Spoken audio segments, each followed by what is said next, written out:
మోకరించగలిగిన వారు ప్రార్థన చేద్దాం. జీవము గల గొప్ప దేవ, పైరూపము లక్ష్య పెట్టని వాడ, హృదయమును అంతరింద్రియములను పరిశీలించే నీతిగల దేవుడవని రాయబడి ఉన్నది. దాన్ని బట్టి స్తోత్రాలు నాయన. మా ఆరాధనను మీరు అంగీకరించిందికై స్తోత్రాలు. మీరు చేసిన త్యాగాన్ని బట్టి యేసుక్రీస్తును స్తుతిస్తున్నాను తండ్రి. నీ ప్రియకుమారుని మాకు అనుగ్రహించడంలో వెనుదీయలేదు గనుక స్తోత్రాలు. చిన్న మంద రాజ్యం అనుగ్రహించటకు మీ తండ్రికి ఇష్టమైనదని సెలవిచ్చిన నీ సత్యమైన వాక్కును బట్టి స్తోత్రాలు ప్రభువా. ఇప్పుడు మరి చివరి వర్తమానం విషయంలో మాతో మాట్లాడండి, మాతో మాట్లాడండి. ఎవరికి ఏ మాటలు అవసరమో సహాయపడండి. మీ దాసుని కనికరించండి. మరొకసారి యెషయా 28:29 కోరుతూ, నిర్గమకాండం 4:12 కోరుకుంటూ, యేసుక్రీస్తు ప్రశస్తమైన నామమున నీ తలంపులు కోరుకుంటూ ప్రార్థిస్తున్నాం తండ్రి, ఆమేన్.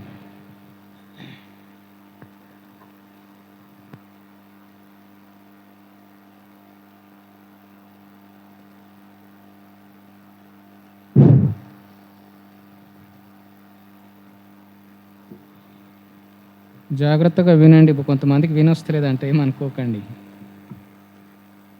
ఇక్కడ మైక్ లేకపోయినా చెప్తే కూడా వినపడాలి, ఎందుకంటే దగ్గరే ఉంది. నాకు అనిపిస్తుంది అట్లా, కానీ మైక్ ఇచ్చినాడు దేవుని స్తోత్రం. కాబట్టి జాగ్రత్తగా విందాం. లూకా సువార్త 1వ అధ్యాయం 33వ వచనం చదువుదాం. లూకా సువార్త 1వ అధ్యాయం 33వ వచనం చదవండి ఎవరన్నా. ఆయన యాకోబు వంశస్థులను యుగ యుగములు ఏలును. గమనించండి, ఆయన రాజ్యము అంతం లేనిదై ఉండునని. కాబట్టి నీకు బాబు పుట్టడమే కాదమ్మా, ఆయన రాజుగా ఉంటాడు, లేకపోతే రారాజుగా ఉంటాడు, సకల రాజులకు రాజు అయి ఉంటాడు. ఆయన రాజ్యంలో నమ్మిన ప్రతి వారికి పాలున్నారు. ఈ భాగ్యం గమనించినారా? ఆయన నమ్మినటువంటి వారందరి కూడా ఆయనతో పాటు పాలికలు ఉండాలని ఆయన కోరుతున్నాడు. కొలొస్సీలకు 1వ అధ్యాయం 13వ వచనం చదవండి, అక్కడ కూడా ఉన్నది. కొలొస్సీలకు 1వ అధ్యాయం 13వ వచనం చదవండి.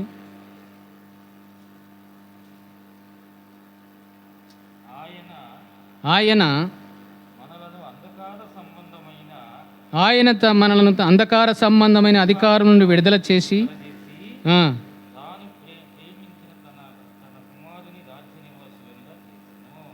ఏం చేస్తున్నాడు? పాపం చేసినందున ఎక్కడ ఉండాలి మనము? ఒకసారి మత్తయి సువార్త 25:41 చదవండి దయచేసి.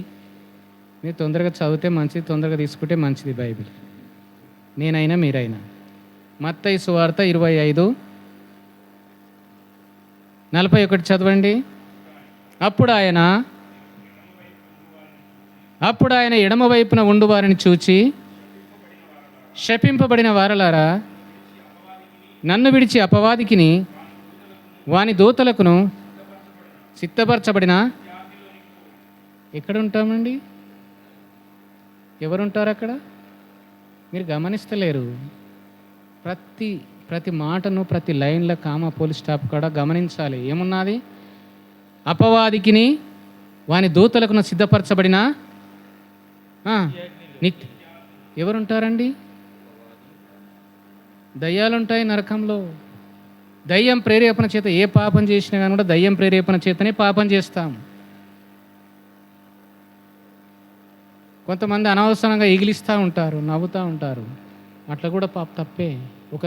ఒక బ్రదర్ చెప్తే వినండి, హెబ్రోన్లో చిన్న పాపాలు రకరకాలుగా ఉత్తుత్తగా నవ్వడం, పనికి మాలిన ముచ్చట్లు. కాబట్టి నరకంలో దయ్యాలు ఉంటాయి. దయ్యాలకు పెద్ద ఆయన ఎవరు? అపవాది. అపవాదికిని వాని దూతలకు సిద్ధపరచబడిన నిత్యాగ్నిలో ఉంటాము. ఇంకెట్లుంటామండి? నరకాన్ని గురించి చెప్పబడింది బైబిల్లో. 2 కొరింథీ 5వ అధ్యాయం 2వ వచనం చదవండి. నరకాన్ని గురించి కొంచెం చూద్దాం. 2 కొరింథీ 5వ అధ్యాయం 2వ వచనం.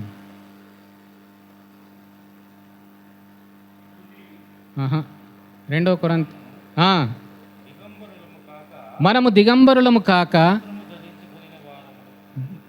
చాలు. కాబట్టి దాని నిర్వచనం ఏమిటి?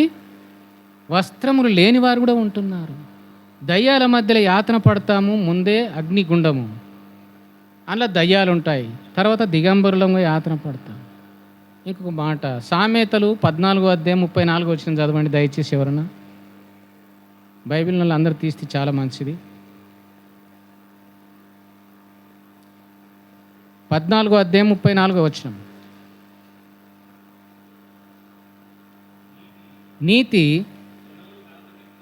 నీతి జనములు ఘనతకెక్కుటకు కారణం.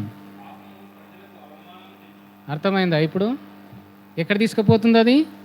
బరివత్తలు చేస్తున్నది. మూట మాటలు చెప్పుకోవాలంటే ఏం చేస్తున్నది? పాపము. అబద్ధాలు ఆడతారు, ఇగిలిస్తారు. సాకులు చెప్తారు, ఇగిలిస్తారు. బూతులు మాట్లాడి ఇగిలిస్తారు. సరదాగా ఉంటారు, భయం లేకుండా బ్రతుకుతారు. కాబట్టి నరకంలో అగ్నిగుండము, అగ్ని ఉంటున్నది, దయ్యాలు ఉంటున్నాయి.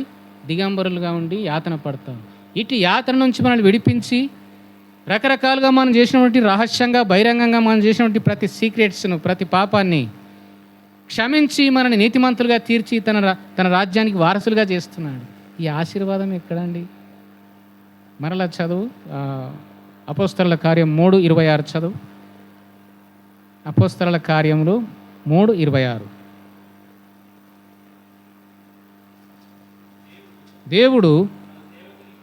దేవుడు తన సేవకుని పుట్టించి మీలో ప్రతి వానిని వాని దుష్టత్వం నుండి మళ్లించటం వలన మిమ్మల్ని ఆశీర్వదించుటకు ఆయనను మొదట ఇజ్రాయేల్ దేశంలో జననమైనాడు. కాబట్టి యేసుక్రీస్తు ప్రభు అక్కడ వాళ్ళతో మాట్లాడుతున్నాడు పౌలు. మొదట మీ దగ్గరికి యేసుక్రీస్తు ప్రభువును దేవుడు పంపించినాడు. ఆయనను ఏమంటున్నాడు పౌలు? దేవుని సేవకుడు అంటున్నారు. ఎవరు? యేసుక్రీస్తు ప్రభు దేవుని సేవకుడుగా ఈ భూమి మీదకి వచ్చినాడు. ఆయన దేవుడు కుమారుడిగా ఉంటున్నాడు. సర్వం యొక్క దైవత్వము ఆయనలో ఉండి ఆయన ద్వారా మనకు ప్రాప్తించనీకే, మనం అనుభవించనీకే ఆయనని కారకునిగా పెట్టినాడు. ఎవరిని చెప్పండి? ఈ మాట మీకు అర్థం కాలే. యేసుక్రీస్తు ప్రభువు ద్వారానే మనల్ని ఆశీర్వదించాలని తండ్రి ఇష్టపడుతున్నాడు. అదే ఆశీర్వాదమైనా సరే. ఇక్కడ ఒక ఆశీర్వాదం గురించి మనం చదివినాము. ఏం ఆశీర్వాదం అది? కొలొస్సీయులకు 1:13 ఏమని చదివినాము? ఏమండి ఇంత జల్దీ మర్చిపోతే మనం చాలా ఇంట్లో క్రైస్తవులము ఎట్లా చెప్పండి? నేను ముసలినిగా వస్తున్నా, నాకు యాద ఉన్నది. పెద్ద మనిషి అయితే ఆయన మనల్ని అంధకార సంబంధమైన అధికారం నుండి విడుదల చేసి తాను ప్రేమించిన తన కుమారుని యొక్క రాజ్య నీ పాపము నుంచి రకరకాల అపవిత్రత, రకరకాల పాపం నుంచి నిన్ను విడిపించింది కాకుండా దయ్యాల మధ్యలో యాతన పడకుండా, నీ పాపాన్ని బట్టి దిగంబరిగా యాతన పడకుండా, దయ్యాల మధ్యలో యాతన పడకుండా, ఆ నింగళంలో యాతన పడకుండా నీకు విడుదల చేసి నీ పాపాలు క్షమించి తన రాజ్య నివాసినిగా చేస్తుంది. అంతేనా? దేవుని రాజ్య నివాసిగా చేయబడకపోతే ఎక్కడుంటావు చెప్పండి ఎవరన్నా? నరకంలో. ఏమేమి ఉంటుంది నరకంలో? నిత్య అగ్ని ఉంటుంది. ఇంకేముంటుంది? అన్నీ ఏముంటాయి? అన్నీ ఉంటాయని బైబిల్లో లేదు కదా. అన్నీ ఉంటాయని బైబిల్లో లేదు కదా. తమాషా కాదు ఇది. ఏముంటాయి నేను మాట్లాడతాను. ఏముంటాయి నాన్న? అక్కడ రాయబడి ఉన్నదాన్ని విందాం, రాయబడి ఉన్నదాన్ని చదువుకుందాం, రాయబడిన దాన్ని అంగీకరించుదాం. అది విశేషం, లేకపోతే ఉత్తమం. అది నరకంలో దయ్యాలు ఉంటున్నాయి, అగ్ని ఉంటున్నది, దిగంబరత్వం ఉంటున్నది. దయ్యాలని చెప్పిన కదా. కాబట్టి మూడింటి నుంచి మనల్ని విడిపించినాడు. ఏదేది ఉంటుంది నరకంలో? అగ్ని, దయ్యాలు, దిగంబరత్వం ఉంటున్నది. ఇటువంటి అవమానకరమైన యాతన నుంచి, శ్రమ నుంచి, మన పాపాన్ని బట్టి ఆ శిక్ష ఉంటున్నది. ఆ యాతన, ఆ దయ్యాల మధ్యలో ఉండడం. దయ్యాన్ని చూస్తేనే ఎంతో హడలైపోతారు. దయ్యాలు నరకంలో ఉంటాయి. దేవుని వాక్యం సెలవిస్తున్నది. కాబట్టి దయ్యాల మధ్య నుంచి, అగ్నిలో నుంచి, దిగంబరత్వం నుంచి నిన్ను విడిపించి నీ పాపను క్షమించి నిన్ను విడిపించి తన రాజ్య నివాసినిగా నిన్ను చేసినాడు. ఈ గొప్ప ఆశీర్వాదం యేసుక్రీస్తు మాత్రమే మనకు ప్రాప్తం. అందుకే యేసుప్రభు మాట చెప్పినాడు. ఏమన్నాడు? నేనే మార్గమును, సత్యమును, జీవమును, నా ద్వారానే తప్ప ఎవడు కూడా తండ్రి యొద్దకు చేరలేడని చెప్పినాడు ఆయన. భూమి మీద ఒక అధికారం కావాలంటే ఎన్ని ప్రయత్నాలు చేస్తున్నారో మీకు తెలుసు. అయ్యగాళ్ళు కోటీశ్వరులు ఏం చేస్తున్నారు? అధికారుల కొరకు ప్యాలెస్లు దిగొచ్చి 2 చేతులు దండం పెట్టి పాదయాత్రలు చేస్తున్నారు. ఇక్కడ దేవుడు మనకు ఉచితంగా ఇస్తున్నాడు తన రాజ్యంలో నివసించడానికి. అదొక్కటే కాదు, ప్రకటన 22 5వ వచనం చూడు, అక్కడ ఒక గొప్ప ఆశీర్వాదం ఉన్నది.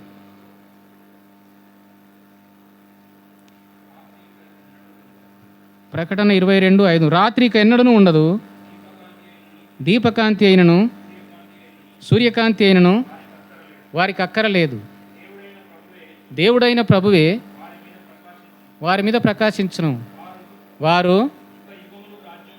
అబ్బా కోట్లు ఖర్చు పెడతారు గద్దె కొరకు, లేదా సింహాసనం కొరకు, అధికారం కొరకు. ఒక కౌన్సిలర్ కావాలంటే, లేకపోతే ఒక సర్పంచ్ కావాలంటే ఇంటికి కళ్ళ శిష్యులు పంపిస్తారు, ఇంతకుముందు చేసేది. తర్వాత ఏం చేస్తారు? వేలు. మా గ్రామంలో కౌన్సిలర్గా ముందు ఒక ఆయన యాదవ్ గొల్ల ఆయన ఓటుకు 2,000 రూపాయలు ఇచ్చినాడు. ఒక ఆమె వచ్చినది మా ఇంటికి, మా భార్యను పిలిచినది, అత్తమ్మా దా అన్నాడు. ఏంటికి? కృష్ణ పిలుస్తుండు. ఎందుకు? డబ్బులు. మా ఇంట్లో 3 ఓట్లు ఉంటాయి, 3 ఓట్లకి ఎన్ని వస్తాయి? 6,000 వస్తాయి. మేము తీసుకోమమ్మా పైసలు, మేము పుట్టినాం భూమి మీద కాబట్టి ఎవరి విషయంలో దేవుడు సమాధానం ఇస్తే మేము ప్రార్థన చేసి ఓటేస్తామని మేము అనుకున్నాం. మాకు వద్దమ్మా పైసలు అని చెప్పిన నేను. కాబట్టి అబ్రహాం కూడా ఆ విధంగానే చెప్పిండు. మనం పుట్టినాం కాబట్టి మన దేశంలో ప్రార్థన చేసి ఎవరి విషయంలో సమాధానం ఇస్తే వాళ్ళకి మనం ఓటేయాలి. మంచిగా ఉంటుందా? మంచిగా ఉండదా? అందరూ చెప్తలేరు, పైసలు తీసుకుంటారేమో కాబట్టి చెప్తలేరు. అబ్రహాం కూడా ఒకప్పుడు కొంతమందిని ఆయన కుటుంబీకులను తీసుకొని పోయి కొంతమంది రాజులను ధరిమొచ్చిండు. ఆయన ఒక రాత్రి రాజులను ధరిమొస్తే అక్కడ ఒక సొదొమ రాజు కూడా, వాళ్ళ ప్రజలు కూడా పోతే వాళ్ళని కూడా తీసుకొచ్చిండు. అప్పుడు సొదొమ రాజు వచ్చినాడు, అయ్యా మా భార్యలు మా పిల్లలు మాకెంతో ప్రీతి, వాళ్ళని మాకు తెచ్చిందే చాలయ్యా, ఇగో ఈ ధనమంతా కూడా నువ్వు తీసుకున్నాడు. అక్కడ ధనం ఉన్నది, కొన్ని కిలోల బంగారం ఉన్నది అక్కడ. ఇప్పుడు ఒక తులం ఎంత? 80,000, ₹1,00,000. అయితే అక్కడ కిలోల బంగారం పడినది కుప్ప. ఈ ధనమంతా నువ్వే తీసుకుంటానని చెప్పినారు అబ్రహాంకు. ఒక రకంగా చూస్తే ధర్మమే అనిపిస్తుంది, ఒక రకంగా చూస్తే ధర్మమే అరే నా ప్రాణం పోతే వీడు ప్రాణం ఇస్తాడా, తీసుకోరా అంటారని చెప్పి వాళ్ళకి చెప్పి తీసుకోవచ్చు కదా. ఏమన్నాడు చెప్పు? ఆదికాండం 14:22 వచనం చూడు.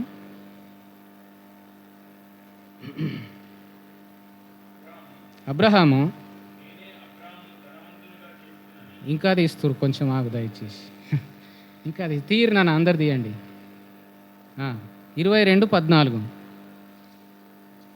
చదవన్నా. అబ్రహాము 21 నుంచి చదువు, 21 నుంచి. సొదొమ రాజు మనుషులను నాకు ఇచ్చి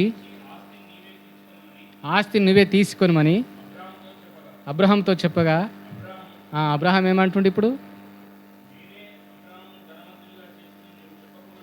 నేనే అబ్రహాముని ధనవంతునిగా చేస్తున్నని నీవు చెప్పకుండానట్లు, చూడమ్మా, నూలు పోగైనను చెప్పుల వారనైనను నీ వాటిలో ఏదైనను తీసుకొననని. చూడు ఎంత నేర్చుకున్నాడు ఆయన. ఆకాశమునకును భూమికిని సృష్టికర్తయును సర్వోన్నతుడును దేవుడునైనా యెహోవా ఎదుట. చూసినావా? కోట్ల రూపాయల బంగారం ఉన్నదాడ. అబ్రహాం వద్దా అంటుడు, మనం ఏం చేస్తావు? అట్లా చేస్తాం. కాబట్టి రకరకాలుగా దయ్యం శోధిస్తుంది. మనం ఎవడన్నా మోసం చేస్తే 1 lakh ఇస్తాడు బిండ. తప్పు లెక్క రాసి ఏం చేస్తాడు? 5 లక్షల బిండ ఇస్తాడు. తీసుకోవద్దు, అన్యాయంగా తీసుకోవద్దు. తప్పు ఎంతైనా తీసుకోవద్దు. మనం 2 చోట్ల చదివినాం కీర్తనలలో, సామెతలు ఏమని? నీతిమంతుని కలిగిన కొంచెమైనను బహుమంది భక్తిహీనులకున్న ధన సమృద్ధి కంటే దేవుడు మెచ్చేది మనకు కావాలి. కాబట్టి అన్నది ఆమె ఏమన్నది? అత్తమ్మ రా అంటే ఎందుకమ్మా అంటే కృష్ణ వచ్చిండు పైసలు ఇస్తుండని అన్నది.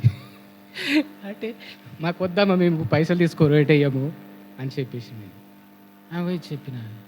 అది నేను అనుకున్న, ఆమెతో చెప్పలే. ప్రార్థన చేసి దేవుడు ఎవరి విషయంలో సమాధానం ఇస్తే 2-3 నిలబడతారు కదా, ఎవరి విషయంలో సమాధానం ఇస్తే వాళ్ళకి ఇస్తామని మేము అనుకున్నాం. కానీ మేము పైసలు తీసుకోమని ఆమెకు చెప్పిన నేను. కాబట్టి రకరకాల శోధన వస్తుంది మనకు భూమి మీద. దేవుని వాక్య సంబంధమైనది ఏదో అదే మనం అంగీకరించాలి. కాబట్టి అధికారాల కొరకు ఏం చేస్తున్నారు? ఇంటికి కోటుకు 2000 అంటారంటే మరి ఎన్ని వేల ప్రజలు ఉంటే ఎన్ని ఎన్ని ఎన్ని లక్షలు ఎన్ని కోట్లు ఇస్తున్నాడు చూడు అధికారం కొరకు. ఇక్కడ ఏమంటున్నాడు మళ్ళీ చదువు ప్రకటన వాక్యమే చెప్పుకుంటున్నాం, మనం కథలు చెప్పుకుంటలేం. ప్రకటన 22:5 చదవండి సహోదరులు కానీ సహోదరులు కానీ. రాత్రి ఇక ఎన్నడూ ఉండదు, దీపకాంతి అయినను సూర్యకాంతి అయినను వారికి అక్కరలేదు, దేవుడైన ప్రభువే వారి మీద ప్రకాశించును. అక్కడ అధికారం ఇస్తా అంటున్నాడు ఆయన. ఏమిస్తాడంట? అందరు చెప్పండి, ఏమిస్తున్నాడు? అధికారం ఇస్తున్నాడు. మనకు అధికారం పొందడానికి మనం యోగ్యులమేనా? చూపులల్ల పాపమే, ఆలోచనల పాపమే, క్రియల పాపమే, అభిప్రాయాల పాపమే. ఇంత చెడిపోయి మురిగిపోయినటువంటి మనుషులం మనం. చెడ్డ ఆలోచనలు, చెడ్డ చూపులు, చెడ్డ క్రియలు, చెడ్డ అభిప్రాయాలు, ఇన్ని విధాలుగా చేసిన మా మాట ఎందుకు రాయబడింది? కొలొస్సీయులకు 1:13 ఎందుకు రాయబడింది? ఆయన అంధకార సంబంధమైన అధికారాలు ఉంటే అంధకారంలో ఉన్నటువంటి మనం ఇవన్నీ చేస్తున్నాం. ఇంకేం చేస్తున్నాం? ఎఫెసీ 4:17 చూద్దాం, దయచేసి చూడండి.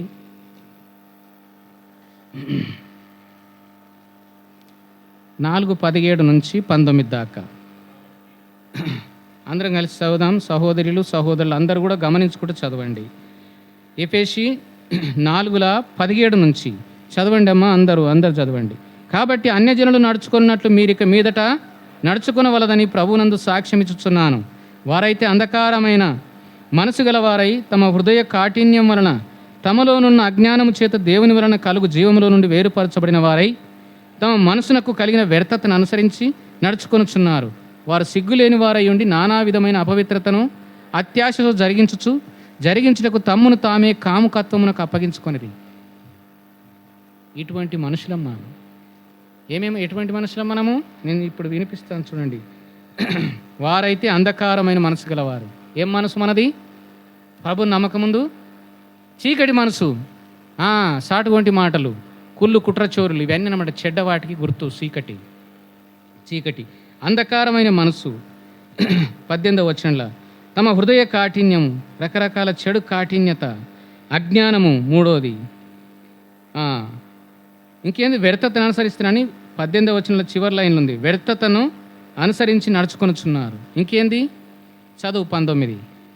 వారు సిగ్గులేని వారై ఉండి నానా విధమైన అపవిత్రతను అత్యాశతో జరిగించుటకు తమ్మును తామే కాముకత్వము అప్పగించుకుంది. ఇటువంటి చెడిపోయిన మురిగిపోయిన బతుకు లోపల ఉన్నది. ఇటువంటి మనుషులను పవిత్రపరిచి నిర్దోషులుగా తీర్చి ఆశీర్వాదమునకు వారసులుగా చేయడానికి యేసుక్రీస్తు ప్రభు ఈ భూమి మీదకి వచ్చినాడు. ఆ విధంగా ఎవరైతే గ్రహించి వారి పాపము నిజంగా పశ్చాత్తాపపడి ఆయన చేసినటువంటి త్యాగాన్ని, ఆయన ప్రాణాన్ని బలిచ్చిన దాన్ని, ఆయన ఈ భూమి మీద దిగొచ్చిన దాన్ని ఎవరైతే గ్రహించి ఆయన నమ్ముతారో ఉచితంగా వారి పాపమును క్షమించి దేవుని రాజ్య వారసులుగా చేస్తున్నాడు. రెండోది ఏం చేస్తున్నాడు చెప్పండి? చెప్పరు కదా. వారు యుగ యుగములు చూసిన. కాబట్టి ప్యాలెసీలు దిగొచ్చి అధికారం కొరకు ఏదో ఒక కౌన్సిలర్ కావాలని, ఒక సర్పంచ్ కావాలని, ఒక ఎమ్మెల్యే కావాలని, ఒక సీఎం కావాలని కోట్ల రూపాయలు ఖర్చు పెడుతున్నారు, ప్రాణాలకు తెగిస్తున్నారు. రాజీవ్ గాంధీ చచ్చిన విధం ఏదో మీకు తెలుసా? షాద్నగర్లో ఆయన ఉపన్యాసం ఇస్తుంటే ఒక ముసలామెను తీసుకొని ఉపాయం చేసినారు. ఏం ఉపాయం చేసినారు? అయ్యా నీ కాలు మొక్కుతాను పో, నువ్వు నటించు, ఈ పూలదండ వేస్తాడని చెప్పి ఆ ముసలామెకు నేర్పినారు. ఎన్ని లక్షలు ఇస్తున్నారో, ఎన్ని కోట్లు ఇస్తున్నారో. ఆ దినాల్లో దూరంకి వెళ్ళి దూరం ఉండే అపాయాలను కనిపెట్టే మషన్స్ లేవు. తర్వాత ఆ మషన్స్ అయినాయి కాబట్టి తిరుపతికి పోయినప్పుడు చంద్రబాబుకు అది కొంచెం దూరం పోయినాక తగిలింది కాబట్టి రెట్టకు దెబ్బ తగిలినది. ఇంకా బాగా కనిపెట్టినారు. ఇప్పుడు 3 కిలోమీటర్ల దూరం ఎక్కువ తక్కువ అపాయం ఉంటే కూడా గుర్తుపట్టే మషన్స్ ఉన్నాయి. కాబట్టి ఆ దినాలు లేవు కాబట్టి ఆ ముసలామెకు నేర్పే వరకల్లా ఆమె ఏం చేసినది? అయ్యా నీ కాలు మొక్తా, నీకు ఈ పూలదండ వేస్తాను దగ్గరికి పోయి నటించమని చెప్తే ఆమె నటిస్తే అక్కడ రిమోట్ బాంబు పెట్టేసినారు. దగ్గరికి పోగానే ముసలామె ఉంగవాడి ఆయన కాలు మొక్కనికి పోయినప్పుడే దాన్ని ఆన్ చేసేసినారు. రాజీవ్ గాంధీ తుకుడలా ఎగిరిపడ్డాడు. ఇటువంటి ఉంటాయని రాజకీయ నాయకులకు తెలుసు. అయినా కానీ కూడా అధికారం కొరకు ఏం చేస్తున్నారు? పైసా ఖర్చు పెడుతున్నారు, పాదయాత్ర చేస్తున్నారు. గొప్ప అంతస్తులో ఉన్న వాళ్ళు ఇవన్నీ చేస్తూ ఉన్నారు. అయితే యేసుప్రభు ఏమంటున్నాడు ఇక్కడ? వారు యుగ యుగములు రాజ్యం చేయదు. రాజ్యం ఇస్తున్నాడు, రాజ్యం చేసేవారిగా చేస్తున్నాడు. కాబట్టి దేవుని యొక్క కనికరం చూడండి, దేవుని యొక్క ప్రేమ చూడండి, దేవుని యొక్క ఆలోచన చూడండి. దానియేలు పుస్తకంలో 2 మాటలు చదువుదాము. 7వ అధ్యాయం. దయచేసి అందరు తీయండి. తీసిన పేజీ నెంబర్ చెప్పండి. 738. 7వ అధ్యాయం 18వ వచనం చదవండి ఎవరన్నా. అయితే గమనించండి సహోదరులు సహోదరులు, మహోన్నతుని పరిశుద్ధులే రాజ్యాధికారము. చెప్పరేమయ్యా, ఎంతో ఆనందించే విషయాలనే ఇక్కడ. మహోన్నతుని పరిశుద్ధులే రాజ్యాధికారం నందుదురు.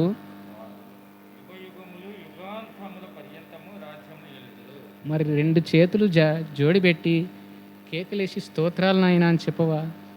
నీ కంపు బతుకు నుంచి నిన్ను విడిపించిందే కాకుండా, దయ్యాల మధ్యలో నీ పాపాన్ని బట్టి యాతన పడుట నుండి నిన్ను విడిపించిందే కాకుండా, నీ దిగంబరత్వం నుంచి విడిపించిందే కాకుండా, ఆ అగ్నిగుండంలో నువ్వు తల్లడిల్లకుండా నిన్ను నీ పాపాన్ని బట్టి ఆ శిక్షను పొందకుండా నేను విడిపించిందే కాకుండా, ఆయన రాజ్య వారసునిగా చేసినాడు. ఆయన రాజ్య వారసునిగా చేసిందే కాకుండా, 2వ ఆశీర్వాదం ఏం చేసినాడు? అధికారం ఇస్తున్నాడు. గమనించండి, ఆ మాట చదవండి ఎవరన్నా మరలా. 7:18.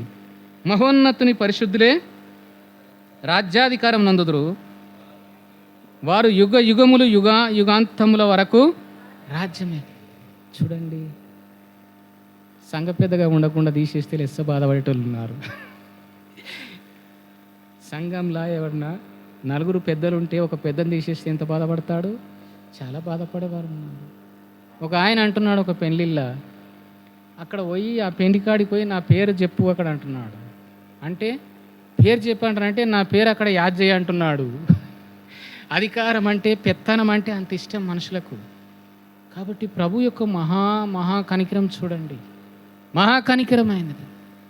ఆ యొక్క అపవిత్రమైన, ఆ యొక్క భయంకరమైన యాతన నుంచి మనల్ని విడిపించడమే కాకుండా, మన పాపాన్ని బట్టి ఆ శిక్ష, ఆ దయ్యాల మధ్యలో మనం యాతన పడకుండా మనల్ని విడిపించిందే కాకుండా, మన అబద్ధాలను బట్టి, మన మోసాలను బట్టి, మన దొంగతనాన్ని బట్టి, మన వ్యభిచారాన్ని బట్టి, పొయ్యి చేయకపోయినా వ్యభిచారం ప్రభు ఏమని చెప్పినాడు చెప్పండి?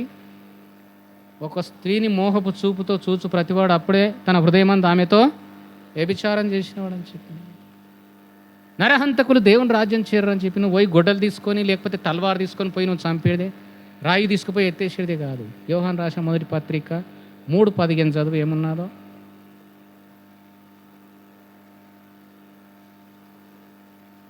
యోహాను రాసిన మొదటి పత్రిక 3వ అధ్యాయం 15వ వచనం. తన సహోదరుని ద్వేషించువాడు నరహంతకుడు. ఏ నరహంతకుని అందును నిత్యజీవం ఉండదని తెలిసిందా? మరి మీరు ఎరుగుతుర్రా అదంతా? నీ సహోదరిని, నీ సహోదరుని, నీ క్లాస్మేట్ నువ్వు ద్వేషిస్తే నువ్వేమైనట్టప్పుడు?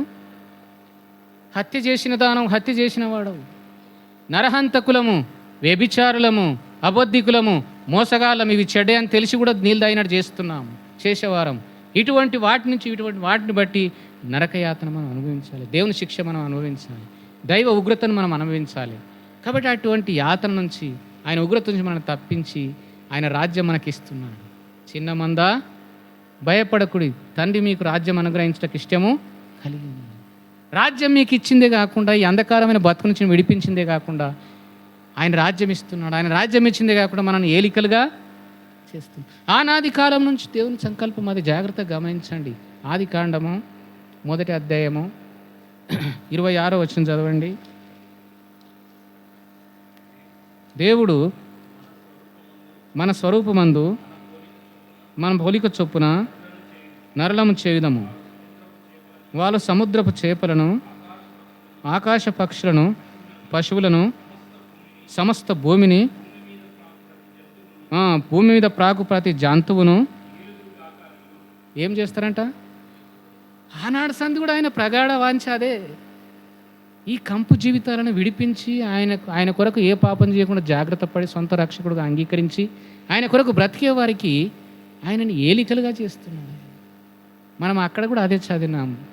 దానియేలు పుస్తకం 7:18 ఏమని చదివినాం మనం? పరిశుద్ధులు రాజ్యాధికారము నందుతారని చెప్పి, రాజ్యం ఏలుతారని చెప్పింది. పరిశుద్ధులు ఎవరు? యేసు ప్రభు రక్తం కిందకి ఎవరైతే తమను తాము తెచ్చుకొని ప్రభువా నా పాపములు క్షమించమని చెప్పిన వారే వారు ఎవరైనా కావచ్చు, స్త్రీ కావచ్చు, పురుషుడు కావచ్చు. యేసు రక్తం మనల్ని ప్రతి పాపం నుండి పవిత్రం చేస్తుంది. కాబట్టి నీ చూపుల వలన, నీ ఊహల వలన, నీ తలంపుల వలన నువ్వు పాపివి, అబద్ధముల వలన పాపివి, వ్యభిచారం వలన పాపివి, ద్వేషం చూపించటం వలన నరహంతకుడవు. ఆదికాండము 6వ అధ్యాయము 5-6 వచనాలు చూడండి, అక్కడ ఉంటున్నాయి ఆ మాటలు. 6:5-6. నరుల చెడుతనం భూమి మీద గొప్పదనియో, వారి హృదయం యొక్క తలంపుల్లోని ఊహ అంతయు ఎల్లప్పుడూ కేవలం చెడ్డదని యెహోవా చూచి, తాను భూమి మీద నరులను చేసినందుకు యెహోవా సంతాపము నొంది తన హృదయములో నొచ్చుకొనెను. నువ్వు ఆడిన అబద్ధాలను బట్టి దేవుడు నొచ్చుకుంటున్నాడు. నువ్వు చెప్పే సాకులను బట్టి దేవుడు నొచ్చుకుంటున్నాడు. కొంతమంది సమయం దేవుని దూషించేవారుగా ఉంటారు, నిర్లక్ష్యపరులుగా ఉంటారు, అబద్ధికులుగా ఉంటారు, రకరకాల చెడు చేస్తూ వస్తారు. ఇవి ఏ గాలి కొట్టుకపోవు. చచ్చిపోయిన తర్వాత అక్కడెక్కనో ఇక్కడెక్కనో గాలి పోతుంది, మట్టిలో మట్టి కలిపోతుంది. ఎవడు చూసిండా పరలోక రాజ్యము, ఎవడు చూసిండా ఈ రాజ్యం అని అంటారు. ఇప్పుడేమో యూట్యూబ్లలో అన్నీ అవి చూస్తూ ఉన్నాం, మనం అంతర్జాతీయంగా మనం చూస్తూ ఉన్నాం. ఒకప్పుడు లేవు అవి. దయచేసి ఆప్ పెట్టండి నాన్న, ఆప్ పెట్టండి. నేను ఈ మందిరంలోకి రాగానే నా సెల్ ఫోన్ ఆప్ పెట్టేసిన. మరి మీరు పెట్టడం లేదు. అట్లా పెట్టడం వల్ల నీ సృష్టికర్తను నీకు జీవాత్మ ఇచ్చిన నువ్వు గణపరచడం. ఉదాహరణకు టోకన్ లేని హోటళ్ళు ఉంటాయా? హోటల్స్ ఉంటాయి. అక్కడ పోయిను దోశ తీసుకురా, ఇడ్లీ తీసుకురా, వడ తీసుకురా, బిర్యానీ తీసుకురా అంటే వాడు ఏం చేస్తాడు? నువ్వు పైసలు కడతావో వారికి తెలుసు. వాడు విశ్వాసంగా అవన్నీ తెచ్చి ఇస్తున్నాడు నీకు. కాబట్టి అదే దేవుని వాక్యంలో చెప్పబడింది నమ్మంటే నమ్మరు. చాలామంది చాలాసార్లు ఎంకముందు అవుతారు. దేవుని వాక్యంలో దేవుడు చెప్పినాడు, భూమి ఆకాశములు గతించిపోయిన నా మాటలు. ఈ భూమి గతించిపోనికి దీని గోతి ఎక్కడున్నది? చాలా గొప్ప విషయాలు. ప్రకటనలో చూస్తే భూమి ఆకాశములు దేవుని సముఖం నుండి వెళ్ళిపోయినాయి అంట. వాటికి నిలువ చోట్లేదంట. అవి ఎందుకు వెళ్ళిపోవాలి? నరుల పాపం చేత భూమి అంతా శపింపబడింది, శాపం అయిపోయింది, అపవిత్రం అయిపోయింది. ఈ భూమిని, ఈ ఆకాశాన్ని తీసి పారేస్తాడు.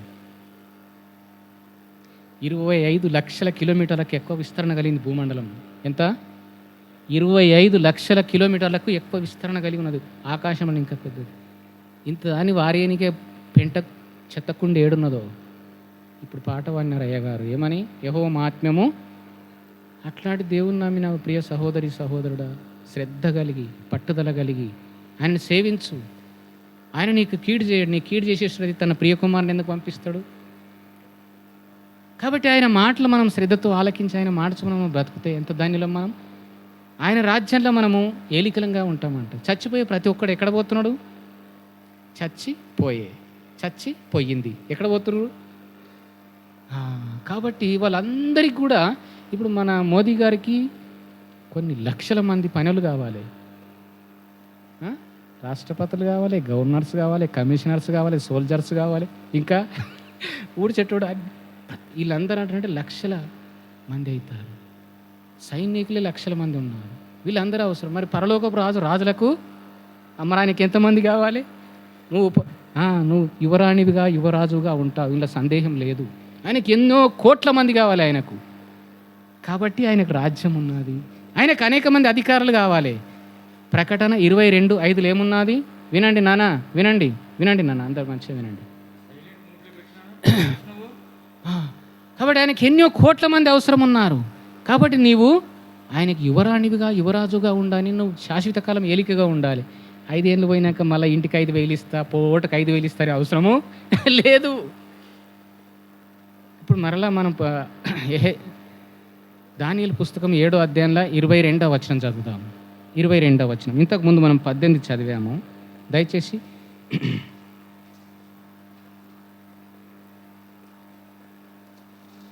7వ అధ్యాయము 22వ వచనం. ఆ మహావృద్ధుడు వచ్చి, మహోన్నతుని పరిశుద్ధులు అంటే రక్షింపబడిన వాళ్ళు, యేసు ప్రభువుని నమ్మినోళ్ళు, తీర్పు తీర్చు వరకు అందరు జాగ్రత్తగా చూడ, అన్నీ అలాగూ జరుగును కానీ గమనించండి, రెండోసారి చెప్పబడుతుంది. సమయం వచ్చినప్పుడు ఆ పరిశుద్ధుడు, 2 సార్లు విన్నాం ఆ మాట. ఎక్కడెక్కడ విన్నాం? 18వ వచనము, ప్రకటన 22:5 ఈ 7వ అధ్యాయంలో 22వ వచనంలో 3 సార్లు ఏమని చెప్పబడింది చెప్పండి దయచేసి అందరూ. ఏమని చెప్పబడింది అమ్మాయి పాప ఇటు చెప్పు, ఏమని చెప్పబడింది? రాజ్యం మేలుదనని రాయబడి. చూడండి, అటువంటి కంపు బతుకుల నుంచి మనల్ని విడిపించి ఆయన రాజ్య నివాసులుగా చేసిందే కాకుండా మనల్ని ఏలికలుగా చేస్తున్నాడు ఆయన. కాబట్టి ఆయన్ని మనం ఎంత ఘనపరిచినా వట్టివారిని. పౌలు అంటాడు, చావైతే లాభం యేసు ప్రభుతో ఉంటాం, బ్రతుకుట క్రీస్తు కొరకే అన్నాడు. సొట్టబోయిన తల, ఒక చారిత్రకారుడు రాసినాడు ఆయన చరిత్ర. ఏమని? సొట్టబోయిన తల, గుంగురు వెంట్రుకలు, వంకర కాళ్ళని రాసినాడు. అట్లున్నాయి ఆ పౌలుకు స్టార్టింగ్లో లేవు. రోమీలకు 8:18 చదువు. దానికంటే ముందు అపోస్తలుల కార్యం 14:19 చదువు.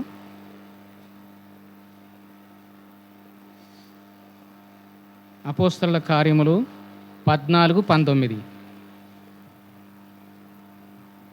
అంతియొక్కయ నుండి ఈకోనియ నుండి యూదులు వచ్చి జనసమూహమును తమ పక్షంగా చేసుకొని ఏం చేసిరట?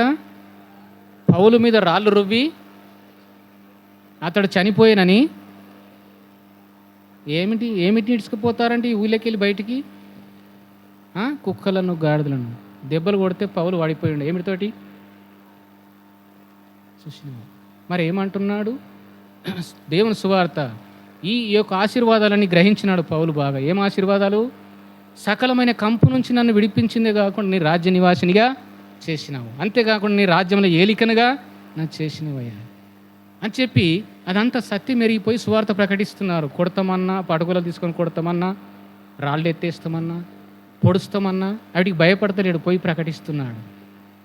ప్రకటిస్తుంటే ఏం చేసినారు? యూదులు వచ్చి రాళ్ళు తీసుకొని అక్కడ ఉన్నటువంటి ప్రజలంతా తమ పక్షం, వీడు మత మార్పిడి చేయనీకి వచ్చిండ్రా, ఇది తప్పుడు బోధ చేస్తున్నారా అంటని చెప్పి అందరినీ వాళ్ళ సైడ్ చేసుకున్నారు, వాళ్ళ పక్షం చేసుకొని పౌల మీద మీటింగ్ నడుస్తుందేమో వాక్యం చెప్పేటప్పుడు కొట్టినారు. కొడితే దెబ్బలు తగిలినాయి, కింద పడిపోయినాడు. పీడ వదిలిపోయింది. వీడు ఏదో చెప్తున్నాడు ఇక్కడ వచ్చానని చెప్పి అక్కడ ఏం చేసినారు? లాక్కపోయినారు. ఏమన్నది అక్కడ? పట్నం వెలుపలికి ఈడ్చి. మరి ఏమంటున్నాడు? రోమా 8:18 చదువు. ఏమంటున్నాడు వచ్చి? అట్లాంటి మోర్చిలను దెబ్బలు తలిగి కూడా 18, రోమీలకు 8:18. మన ఎడల, ప్రతి మాటను గమనించండి, మన ఎడల ప్రత్యక్షం కాబో మహిమ ఎదుట ఇప్పటి కాలపు శ్రమలు. అబ్బా, నువ్వు చెప్తావా? ఎవరన్నా ఒక మాట అంటే నీ ఆ మందిరాన్ని కోనేవు అని అంటాం మనం. ఆ మందిరానికి పోకుట్టి ఏమవుతానే అంటాం. సావ దెబ్బలు తిని వచ్చి కూడా మన ఎడల ప్రత్యక్షం కాబో మహిమ ఎదుట పరలోకపు ఆశీర్వాదముల ముందట ఇప్పటి కాలపు శ్రమలు చెప్పండి ఎన్నదగినవి కావంటున్నాడు. అటువంటి ఆశీర్వాదాలు ఆయన చూసినాడు. దేవుని ఒక వాక్యాన్ని ఉన్నట్టుగా నమ్మినాడు. జీవాత్మిచ్చిన దేవుడు ఇంత పెద్ద ప్రణాళికలు కలిగి ఉన్నాడు నా ఎడల అంటని చెప్పి ఆశ్చర్యపడ్డాడు. ఆ యొక్క ప్రణాళికలను, ఆ యొక్క ఆశీర్వాదాలను గ్రహించిన వాడై ఇప్పటి కాలపు కొడితే సొట్టబోయింది తల, కొడితే కాళ్ళు దెబ్బలు తిని వంకరపోయినాయి, అయినా ప్రకటిస్తుంది. మనల్ని ఎవరైనా తిడతారంటే, మనల్ని ఏమైనా తిడితే మనం భయపడతాం దేవుని వాక్యం చెప్పనీకి. చావ దెబ్బలు తిని కూడా మన ఎడల ప్రత్యక్షం కాబో మహేంద్రుడు ఇప్పటి కాలపు శ్రమలు ఎనదగినవి కావంటున్నాడు. అంతటి గొప్ప ఆశీర్వాదాలు పౌలు గ్రహించినాడు. అవి సత్యము, అవి మనకు ప్రాప్తిస్తాయి, అవి మనకి ఇస్తానంటున్నాడు. కుమారుని అందు విశ్వసించువాడే నిత్యజీవము కలవాడు. నిత్యజీవం ఏడికెళ్ళి వస్తుందండి చెప్పండి? ఇంక నన్ను వస్తే మీ తాను తెలుసుకొని పోతా నేను మా ఇంటికి. నిత్యజీవం ఏడికెళ్ళి వస్తుంది? నిత్య జావకుండా బతకనీకే. నరకంలో పడవేయబడమే రెండో మరణం. రెండో మరణం నుంచి తప్పించి దేవుని రాజ్యంలో ప్రవేశించడమే నిత్యజీవం. కాబట్టి నిత్యజీవం ఏడికెళ్ళి వస్తుంది?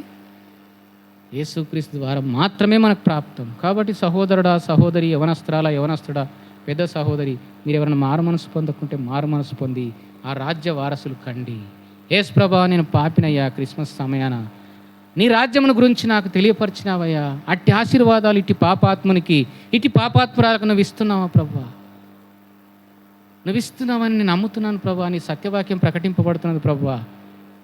ఇన్ని రోజుల దాకా నేను కాలక్షేపణ చేసిన ప్రభువా, నా సమయం వ్యర్థం చేసిన, వచ్చినాను పోయినాను, మారు మనసు పొందలే ప్రభువా, నా ఎందుకు కనికిరపడి నా పాపాలు క్షమించు ప్రభువా అని ఉన్నట్టుగా ప్రభుతో ఈ మధ్యాహ్న కాలంలో ఒప్పుకుంటే నీ కలవరము, నీ భయము, రాబోయే దైవ ఒక ఉగ్రత నుంచి ఎఫెసీ 2:3 ఉన్నది మాట, దైవ ఉగ్రత నుంచి విడిపింపబడతావు. అమ్మ ఇడిపియది, అయ్య ఇడిపిండడు, గోత్రం ఇంపియది, వంశం ఇడిపియది, ఏ బలగం ఇడిపియది. ఈడ చెప్పొచ్చు ఎవడన్నా గ్యాంగ్ ఉంటే, ఇటు చాలా నిలుగుతుండ్రా ఇక్కడ రాండని చెప్పి ఫోన్ చేసి చెప్తే ఆడ దగ్గర గొడ్డలన్నది ఈడ దగ్గర పట్టుకోవాలన్నది తీసుకొని రా, తలవారు తీసుకొని చెప్పి పర్వాలేదు. దేవుని సమక్షం అందా అవి ఏం ఫోన్లు ఉండే ఏముండయి. కాబట్టి దేవుడిచ్చినటువంటి ఆశీర్వాదాన్ని నువ్వు ధిక్కరిస్తే ఎవరిని తప్పిస్తాడు? దైవ ఉగ్రత నుంచి తప్పించుడు ఎవడూ లేడు, యేసుక్రీస్తు ఒక్కడే కారకుడు. ఆ యేసు ప్రభుతో, ప్రభువా నేను పాపిని క్షమించు స్వామి, ఇంతకాలం నీ వాక్యం అర్థమై కూడా నేను నమ్మలేదయ్యా, నా పాపం ఒప్పుకోలేదయ్యా, క్షమాపణ కోరలేదయ్యా, నీ రక్తం కింద నన్ను తెచ్చుకోలేదయ్యా, నన్ను క్షమించు అని నువ్వు చెప్తే నువ్వు దీవింపబడతాడు. దేవుడు నీకు సత్య సమాధానం ఇస్తాడు. ఏమి సమాధానము? సత్య సమాధానం ఇస్తాడు. యోహాను సువార్త 14:20 మనం ఇంతకుముందు చెప్పుకున్నాం. శాంతి మీకు అనుగ్రహించి వెళుచున్నాను, లోకం ఇచ్చినట్టుగా కాదు. కాబట్టి ఆ అధికారాలు, ధనము ఇయే ఈ సమాధానం. మనం ఇంతకుముందే చదివాము, విన్నాము. విస్తారమైన ధనము ఉండకంటే నెమ్మది కలిగి కొంచెం యెహోవాతో కలిగి ఉంటే, ప్రభుతో కలిగి ఉంటే చాలంటున్నాను. కాబట్టి వాళ్ళు ఎదిగిరు, వీళ్ళు ఎదిగినరు, వాళ్ళు సంపాదించి వీళ్ళు సంపాదించని చెప్పి కూడా బాధపడవద్దు. క్రైస్తవులు కొంతమందికి వస్తాయి అట్లా, అవి మనం ప్రభు వైపు మనం చూడాలి. నా పెళ్ళి అప్పుడు ఒక జరిగిన సంగతి నాకు గుర్తుకొస్తున్నది. నేనేం ప్రిపేర్ అయ్యి రాలే, నేను ఎన్నడూ ప్రిపేర్ అయ్యి రాను. ఈ మధ్యాహ్న కాలం దీనంగా చెప్తున్నాను నేను. ఎందుకంటే దేవుడే ఏమిస్తే అది చెప్పాలని ఆశ కలిగి ఉంటావు. ఒకటి, సంఘం అంతా కూడా, సంఘాలన్నీ కూడా ప్రార్థన చేస్తారు చెప్పే వాళ్ళ కొరకు, అవి నేను ఆధారపడతా. ఒకటి, నేను దేవుని దగ్గర కూడా ఆధారపడతా. కాబట్టి నా పెళ్ళి అప్పుడు ఒక సంగతి జరిగింది. ఏంది? ₹1 కూడా మా అత్తగారిని అడగొద్దంటని చెప్పి నేను నిర్ణయించుకున్నాను. నాకు ఇష్టం లేదు వాళ్ళని అడగనీకి. దేవుడి నన్ను దీవించాలి, దేవుడిచ్చిన రెక్కలతోటే నేను కష్టం చేసి దానితోనే దీవెన రావాలంటని చెప్పి అనుకున్నాను. ₹1 నేను వాళ్ళని అడగొద్దని అనుకున్నాను. అయితే ఆ పెళ్ళి అయ్యేటప్పుడు నాకు ఒక షోకు ఉండే. ఏం షోకు? నాకు ఒక వాచ్ పెట్టుకోవాలని ఆశ ఉండే. నాకు వాళ్ళు తెస్తారో లేరు అంటని చెప్పి, నాకు వాచ్ తీసుకొస్తారా మీరని అడిగిన. నేను తెస్తామని అన్నాను. అంతేగాని నేను ఇంకా దాని కొరకు దీని కొరకు, కొంతమంది చైన్స్ అంటే, ఈ బంగారం అంటే, కార్లు అంటే, ఆ సైకిల్, మోటార్ సైకిల్ ఇవంటే ఆశపడుతుంటారు. నీ శక్తికి మించిన ఆశలు నువ్వు పెట్టుకొని బాధపడదు. యథార్థంగా ఉండి దేవుని ప్రార్థించు, ప్రభు చిత్తం మీద నీకు ఇస్తాడు. ఒకప్పుడు నాకు సైకిల్ ఉండే. ఏముండే? సైకిల్ ఉండే. నాకు 2 రూములు ఉండే. ఒకటేమో పెంకుటిల్లు, కుమ్మరోడు చేసేది, పొడుగు పెంక, అంగ్రేజ్ పెంక కాదు. ఒకటేమో పెంకుటిల్లు, ఒకటేమో తాటాకుల గుడిసే ఉండే. ప్రభుని నమ్మినాక మా అన్న అన్నాడు, నా మాట వినకపోతే నువ్వు ముష్టి ఎత్తుకుంటూ పోతావురా అన్నాడు. నేను ముష్టి ఎత్తుకుంటూ పోలే. అప్పుడు 2 రూములు ఉండే, కానీ ఇప్పుడు ఎన్ని అయినాయి? 8 రూములు అయినాయి. 8 రూములు పోయి ఇప్పుడు ఇంకెక్కువ అయిపోయినాయి. దేవుడు సాయం చేస్తున్నాడు. విన్నారా? అప్పుడు ఏమో సైకిల్ నుండే, ఏ పని చేసినాడు సైకిల్ మీద పోయే, సైకిల్ కొట్టి కొట్టి కొట్టి సైకిల్ అలిసిపోయేది. ఇప్పుడు దేవుడు మోటార్ సైకిల్ ఇచ్చినాడు, ఓ కారు ఇచ్చినాడు, అన్ని రూములు ఇల్లు ఇచ్చినాడు. ఆ తాటాకుల గుడిసె చేసేసి అనేక రూములు ఇచ్చినాడు. ఒక ఫ్యాన్ కొరకు కొట్లాడ పెట్టుకునేది మా ఇంట్లో. ఫ్యాన్ కొరకు మా భార్య నేను కొట్లాట అంటే అది మా తగువులు ఆడేది ఫ్యాన్ కొరకు. ఇప్పుడు దాదాపు దేవుడు 8 ఫ్యాన్లకి ఎక్కువగా ఉన్నాయి. మోటార్ సైకిల్ ఇచ్చినాడు 3, ఓ కారు ఇచ్చినాడు, 12 రూములకి దాకా ఇచ్చినాడు, ఇంకేమి ఇచ్చినాడు? ఫ్యాన్స్. అయితే జీటీ అన్న మీకు తెలుసు, అన్నకు తెలుసు బాగా, కానీ మీకు తెలియదు అనుకుంటా. జీటీ అంకుల్ తెలుసా మీకు? మా ఇల్లు ప్రతిష్ఠ చేయడానికి వచ్చినాడు ఆయన. ఇల్లు ప్రతిష్ఠ చేయడానికి వచ్చి ఓ మాట అన్నాడు. ఏమన్నాడు? ఆయన నమ్మి చెడిపోయినాడు ఎవరు లేడు అన్నాడు. ఏమన్నాడు? ఆయన నమ్ముకొని చెడిపోయినాడు ఎవడు లేడన్నాడు. ఆయన గొప్ప భక్తుడు, ఆయన వాక్య ప్రవీణుడు, గొప్ప మేధావి ఆయన. భక్త సింగ్ అన్న, ఆయన ఇంకా కొంతమంది ఆయనతో ఉన్నారు, కోషన్న వాళ్ళంతా. చూసినవా? దేవుడు ఏం తక్కువ, నీ భార్యతోటి నీ భర్తతోటి కొట్లాట పెట్టుకో, కాదులేదు, ప్రార్థన చేయి నమ్మకంగా, భక్తిగా ఉండి. కాబట్టి దేవుడిచ్చిన ఆశీర్వాదాలను నువ్వు ధిక్కరిస్తే నీ అమ్మ తప్పియేది, నీ అయ్య తప్పియడు, నీ వంశం తప్పియేది, నీ బలగం తప్పియేది, నీ గ్యాంగు తప్పియేది, లేకపోతే నీ విద్య తప్పియేది. యేసు ప్రభు ఒక్కడు మాత్రమే నీవు ఆ యొక్క యాతన పడకుండా. ఎన్ని రకాల పరిస్థితి ఉంటుందా నరకంలో? దయ్యాలుంటాయి, బైబిల్ చెప్తుంది. అగ్నిగుండము, అగ్ని ఉంటున్నది, దిగంబరత్వం. ఏది కావాలి మధ్యాహ్నం మంది కోరుకో ప్రియ సహోదరి సహోదరుడా. యేసుక్రీస్తు ప్రభువును నువ్వు నమ్ముకుంటే నీ పాపములు ఉచితంగా క్షమిస్తాడు. అవి ఎంత అవమానకరమైనవే సరే, అవి ఎంత ఘోరమయమైనా సరే, నువ్వు పశ్చాత్తాపడితే చాలు, నీ హృదయపూర్వకంగా పశ్చాత్తాపడితే చాలు. ప్రభా, ఇంతకాలం నా సమయం అంతా వేస్ట్ చేశానయ్యా, ఏదో కాలక్షేపణ చేసిన వచ్చినా పోయినయ్యా, నమ్మలేదయ్యా, నన్ను క్షమించు ప్రభువా, మీ రక్తంతో నా పాపములు కడిగివేయి ప్రభువా. పశ్చాత్తాప హృదయంతో ఈ 2 మాటలు పలుకుతాయని నేను క్షమించి, ఆయన అంధకార సంబంధమైన అధికారం నుండి పాప సంబంధమైన అధికారం, అదే అంధకార సంబంధమైన అధికారం నుండి విడుదల చేసి తాను ప్రేమించిన తన కుమారుని యొక్క రాజ్య నివాసినిగా చేస్తాడు. అంతేగాక నిన్ను ఒక ఏలికను, ఒక యువరాణినిగా, యువరాజునిగా చేస్తాడు. మోదీసారికి లక్షల మంది పనులు కావాలి, అంత ఎంప్లాయీస్ మొత్తం. మరి రాజుకి ఎంతమంది కావాలి? కాబట్టి అందులో నువ్వు ఏలికగా ఉంటావు, అనుమానం లేదు. ఇప్పుడు 27వ వచనం చదువుదాం. దానియేలు పుస్తకము 7వ అధ్యాయము 27వ వచనం అందరం కలిసి చదువుదామండి. దయచేసి జాగ్రత్తగా గమనించుకుంటూ చదువుదాం. ఆకాశం అంతటి క్రిందనున్న రాజ్యమును, అధికారమును, రాజ్య మహాత్మ్యమును మహోన్నతుని పరిశుద్ధులకు చెందును. ఆయన రాజ్యము నిత్యము నిలుచును. కావాలా? ఇన్ని చోట్ల చూసినామే. ఆయన మనకు చెప్తున్నాడు ఏమని? ఆయన రాజ్య నివాసినిగా చేయకుండా మనని రాణిలనుగా, రాజులుగా చేస్తున్నాడు. ఈ భూ సంబంధంగా రోషం పూని రుద్రమ్మ రాజ్యం చేసిందని మన క్లాస్ పుస్తకాల్లో మనకు తెలుసు కదా. కాబట్టి అలాంటి యుద్ధాలు నువ్వు చేయవలసిన అవసరం ఏం లేదు. ఆయన ఏమి ఏలికతనం ఇస్తాడో, ఏం చలామణి చేయనికి ఇస్తాడో ఆయన ఇస్తాడు మనకు. కాబట్టి ఈ గొప్ప ఆశీర్వాదాలన్నీ యేసుక్రీస్తులో మనకు ఉచితంగా లభ్యం. నీ పాప నుండి విడిపింపబడితే, యేసుక్రీస్తుని సొంత రక్షకుడు అంగీకరిస్తే, ఆయన మాట బ్రతుకుతే చాలు. ఎవరన్నా నీ విషయంలో ఏమన్నా చెప్పుకొని, మా అన్న అన్నాడు, ఆడు ముష్టి ఎత్తుకొని ఇల్లు కట్టుకుంటున్నాను అన్నాడు.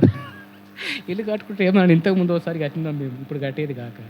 అప్పుడు అన్నాడు మా అన్న, ఆయనకి బయటికి వెళ్ళి పైస వస్తుంది కాబట్టి ఆడలా చేస్తున్నాడు అని చెప్పింది. ఎవరన్నా ఏమని అనుకొని ప్రభు వైపు మనం చూడాలి. విశ్వాసమున కర్తయో దాన్ని కొనసాగింపజేసేవాడనైన యేసు వైపు చూచు మన ఎదుట పందెము ఛాలెంజ్ ఉన్నది క్రైస్తవ బతుకుకు. మన ఎదుట ఉంచబడిన పందెంతో ఓపికతో చిరుబొరలాడితే, లేకపోతే కిస్తే గల్లెగరేస్తే కాదు, ఆయన మాట చొప్పున బ్రతుకుతే చాలు. ఈ ఆశీర్వాదాలను మనకు సమృద్ధిగా ప్రాప్తిస్తాయి. అట్లు మనం జీవించడానికి మన దేవుడైన క్రీస్తు మనకు సహాయం చేయనుగాక. ఈ వారితో మనం ముగిస్తున్నాం.